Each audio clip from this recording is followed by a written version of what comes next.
Hello, thank you for having me here. I'm Pete Billington. I'm a co-founder of Fable Studio and director of Wolves in the Walls. So I've spent the last 20 years or so working in visual effects on films like Episode 2 and Monster House and The Matrix. I also spent some time at DreamWorks with Ronman here and worked on several animated features, started to work on stylization and extreme pose animation, but mostly on environments there. And then I spent a lot of time working with Robert Zemeckis on motion capture films like Beowulf and Polar Express and Christmas Carol and Mars Needs Moms. But I've spent the last 4 years working in virtual reality. I started at Oculus Story Studio, and for the whole time I've been working on Lucy here. Lucy is based on a Neil Gaiman and Dave McKeon book called Wolves in the Walls. And she was quite a challenge to bring to life. So we started that process by intersecting or colliding the film industry with the game industry. It seemed like a good place to start because we knew we wanted to tell a really good story, but we also wanted it to be real-time and interactive. So it made sense to take people from film and people from games and put them in a room together and see what would happen. And for the first 6 months, this was amazing. We learned from each other, we challenged each other, we taught each other new things, and then we completely stalled. We collided and we didn't have any progress. And it's because we both were convinced that we were right about how to solve this problem. Film knew how to tell a story, game knew how to prototype and work on interactivity, and we couldn't agree on how to start the process. For the filmmakers, it was all about storyboards and script and narrative, and for the game people, it was about prototyping and gray boxing and building an enjoyable, playable thing. And so we needed a new place to look to agree, and we found that in immersive theater. Now, immersive theater is new to many people, but it's where you participate as a player or as an audience member in a play, and they're usually very small. They can be 12 people a night go through these experiences. Maybe the largest one is 200 people. But with immersive theater, we could all agree that they had solved some of the problems that we needed to solve, like intimacy and interaction balanced with storytelling. And so now at Fable, the company that I co-founded, we collapse all of that knowledge into Wolves in the Walls. And we combine it with artificial intelligence to figure out how to make these characters come to life in more realistic ways. And we expect over the next 6 months to stall again and to have to find a new North Star or a new direction to look. And we're not sure what that is yet, but this is where we're headed. And of course, if we continue this and repeat it many times, we may end up with the perfect human simulation, but we don't know how long that will take. And of course, that will also probably just be a very small step to artificial general intelligence. I'm going to stop for a second and play the trailer for Wolves in the Walls so you can see what that's like.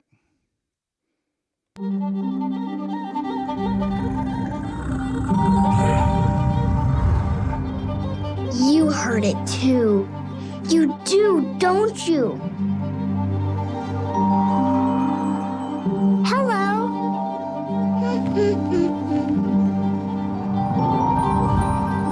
But up here, in the attic, the sounds were the loudest, especially in the dark. You did it! You got proof! We have to go show Mom. You think there's what in the walls, dear? Wolves. Who told you there were wolves in the walls? Pig puppet. No, but we heard them. It can't be wolves, loopy. Did you see that? It can't possibly be wolves. Because you know what they say.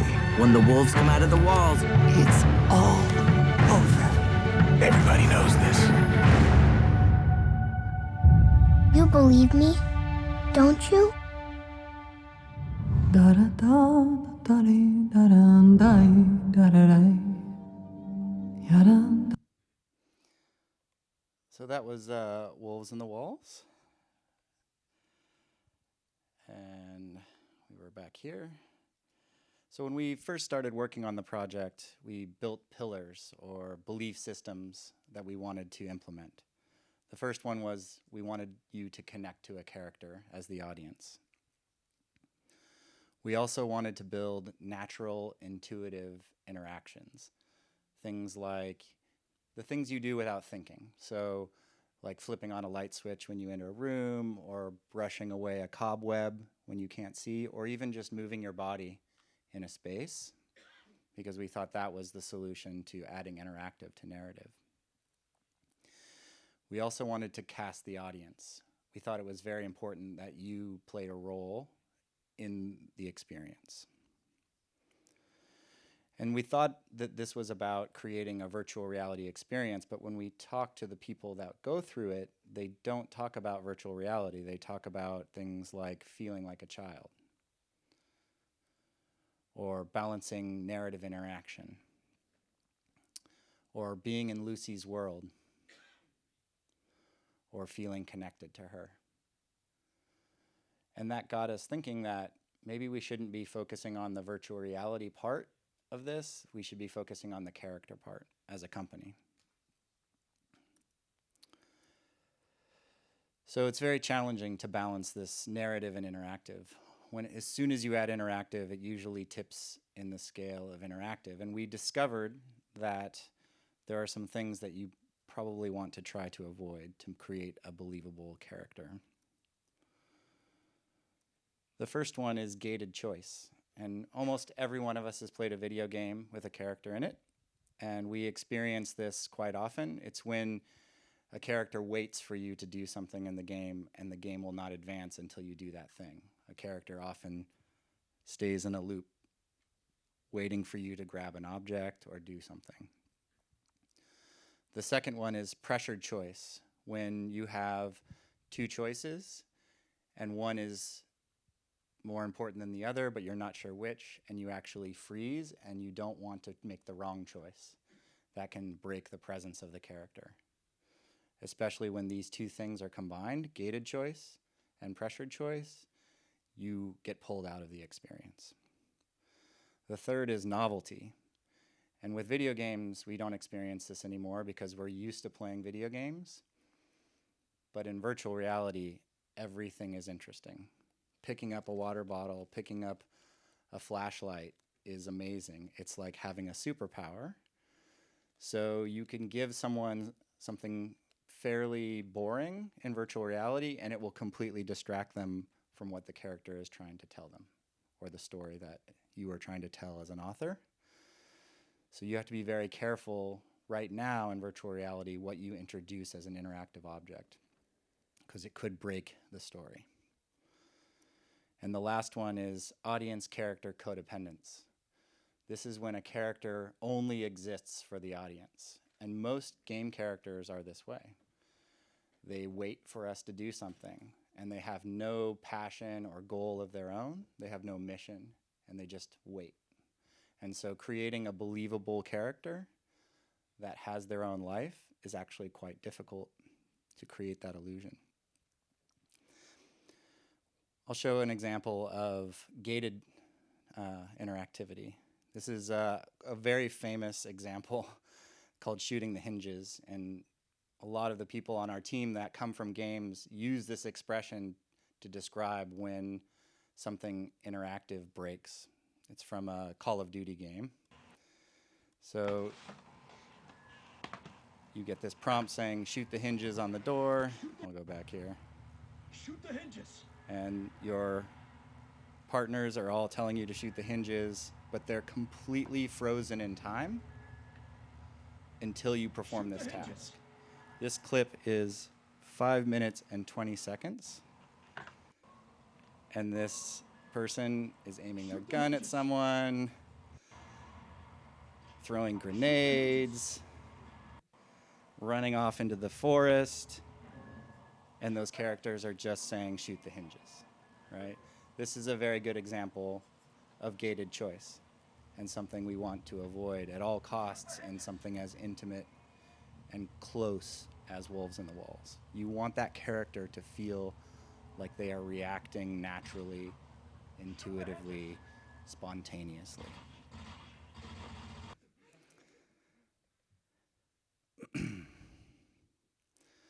So this led me to a concept that I call the braided narrative. Most of us have heard of branching narrative, where you make a choice and a story ends up in 2 or 3 or 4 different places. And this gets to that second problem, which is pressured choice. Which one is the right choice? Will I win the game or lose the game, or what are the consequences?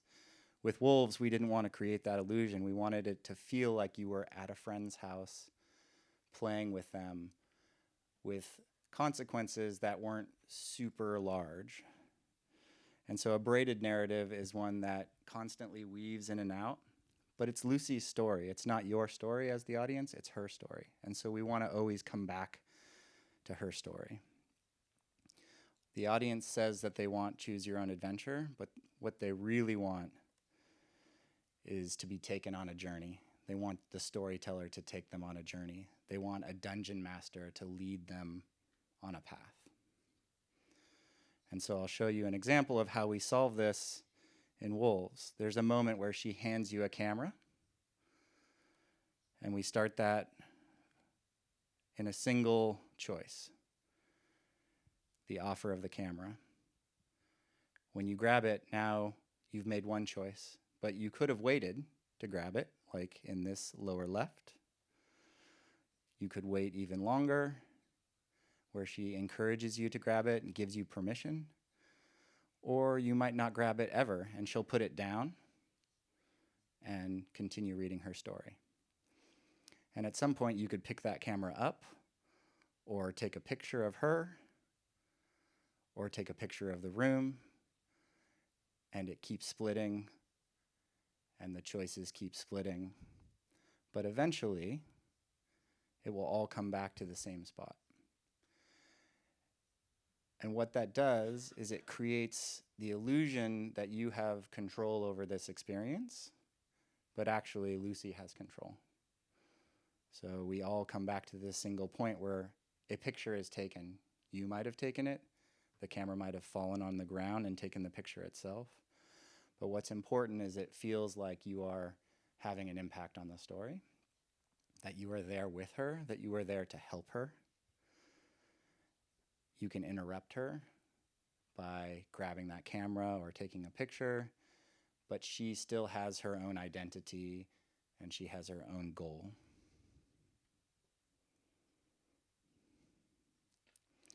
It takes many, many people to create this illusion. This is very difficult. It takes artists and engineers and choreographers, dancers, an 8-year-old girl to be the voice. It takes a writer like Neil Gaiman to write her in the first place. But it also takes you, the audience, to interact with her to bring her alive. And this was really important for us to understand what the audience brings to the character. You start to trust each other and you start to form a bond.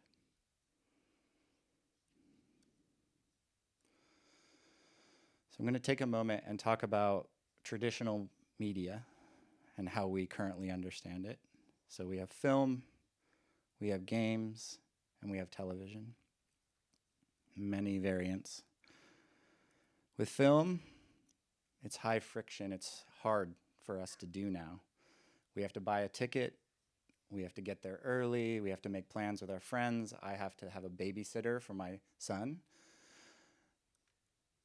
We have a 3-act structure. We might get 88 to 180 minutes with a character.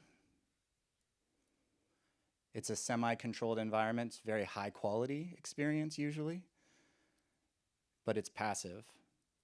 The characters have no awareness of their audience. They can't react to anything the audience does. If you were to get up and leave the theater, the character would not care.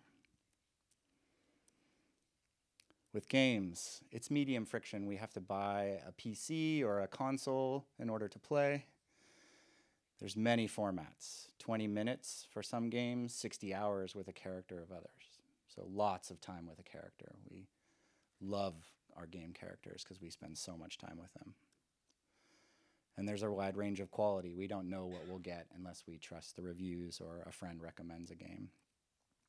But it is a very active experience, and the audience embodies a character. The audience becomes a character. You have an avatar. With television, it's very low friction. The content comes to you and you can binge all day long. You can watch an entire season in one day. There is a new format now where we see 40 to 60 hours with a character. Things like Game of Thrones, Breaking Bad, these shows that we get to know characters for very long periods of time. And I suspect this is why we like these shows so much. We get to know our characters. Still a very passive experience, but now the quality is quite high. It's as good as a movie, and there's no friction. It's very easy to get this experience. And the people who make these shows actually have a feedback loop with the audience. They finish a season, they look at the comments on the internet, and they adjust the content so the audience is happy. I think we just saw this with Sega and the Hedgehog as well. Characters are being changed because the audience is commenting before the content comes out. So I think this is the future. A character that you can spend 20 years getting to know, one that will learn and grow with you, one that is aware of you, and one that will remember who you are. So now I want to think about who we are as the audience. I grew up in the things generation, and we are now in the experiences generation, and I think we are going to end up in the unique generation. In the things generation, we loved the acquisition of material objects. We liked to buy things, and we liked brands. We liked cars and shoes and watches and cameras. And there's still a little bit of this left. But now we're here, very much here. We like Instagram. We like showing everyone where we are, what we're doing. We like location-based entertainment. We like going to things like Meow Wolf or Sleep No More or Disneyland Star Wars or The Void and experiencing things. We like to take pictures of our food. We like to travel. We like to go places. And these are the things we value more than material objects. But it's not all bad. They also help us connect to each other. They help us make sense of a shrinking world. They build empathy and they force change. I learned about all of the great restaurants around this area from friends who visited and shared them on social media. And I get to show them that I'm in these places. We get to connect through these technologies. But I think this is where we're going. Tailored experiences that feel like they are made just for us. And this is what immersive theater delivers. This is an immersive experience in Brooklyn. 12 people a night get to experience this. It's $250 about to go. So very few people will ever get to experience something like this. So we need to figure out a way to make this type of experience scale for the whole world, to make it affordable for the world. And I think virtual reality is one way to do that. We all want to be seen. And these will be custom catered experiences that can be shared with each other, that are two-directional, that we both get something out of it. The character gets something out of it and we get something out of it. That they're personal and that they are worthy of remembering. So the character is the content. Characters that will spend lots of time with us. that they'll learn and grow together with us, that they'll share experiences with us, that will adapt and deliver unique, personalized content. Characters who are aware of us, recognize us, and remember who we are. Characters that we will spend 20 years getting to know, and characters that might die one day. There has to be stakes in these relationships for us to value them.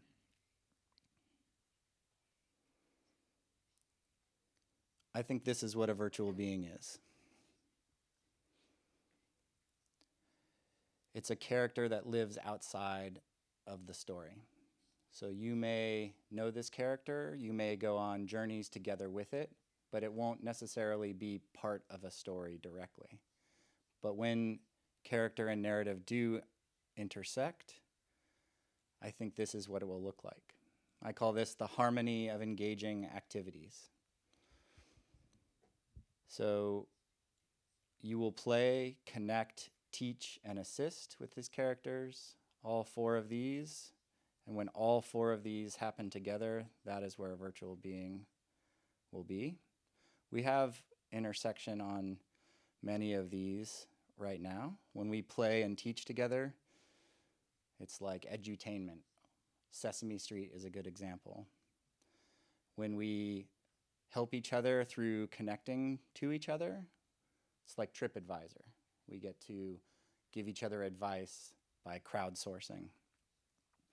Lots of examples of playing while connecting with each other.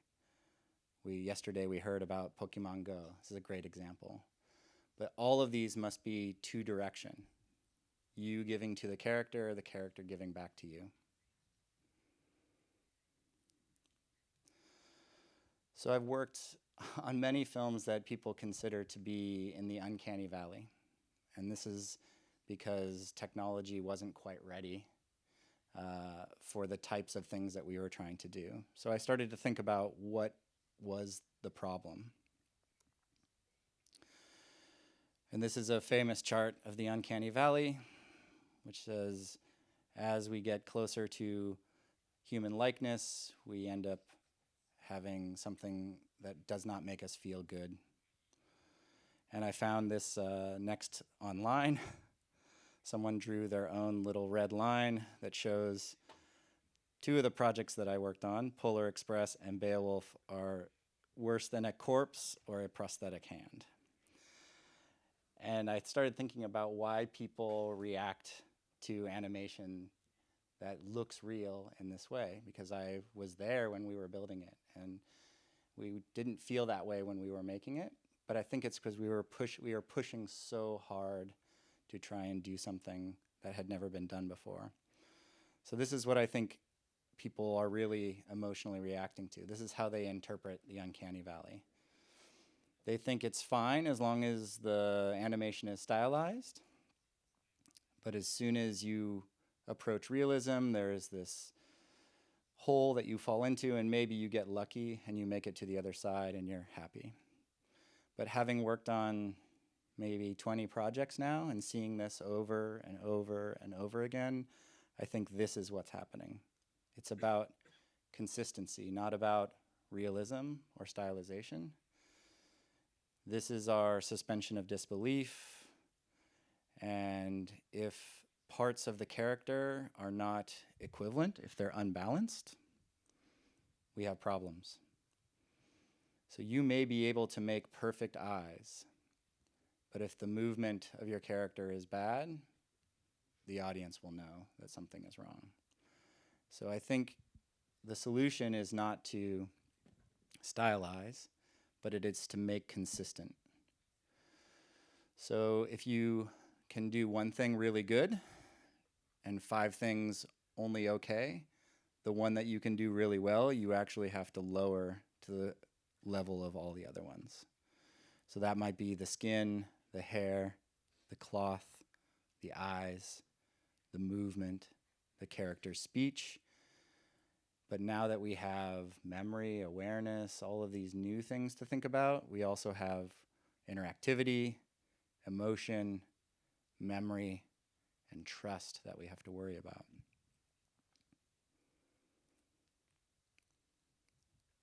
I like this quote because I think the secret to a virtual being will be about all of the things that it remembers about its audience.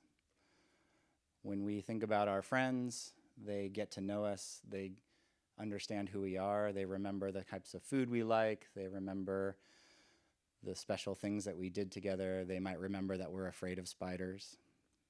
Imagine if we could tell stories with those types of memories woven into them, so they feel particularly connected. What will a virtual being remember? Because with artificial intelligence, machine vision, natural language, speech, it can remember everything. It can remember everything you ever did.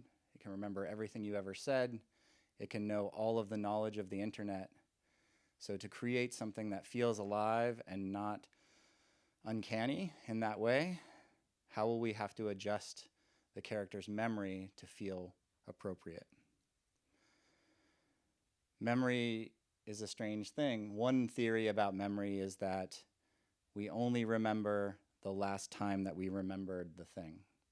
And every time we remember it, the memory changes. It's fuzzy. It's not solid. Will a virtual being remember in that way? What is the emotional content of a memory? Maya Angelou, poet, said, "We don't remember what someone said, we don't remember what someone did, but we remember the way that a person made us feel." And I think this is the most important part of creating a virtual being. We want to build characters that make you feel. And that's the end of my presentation. Thank you.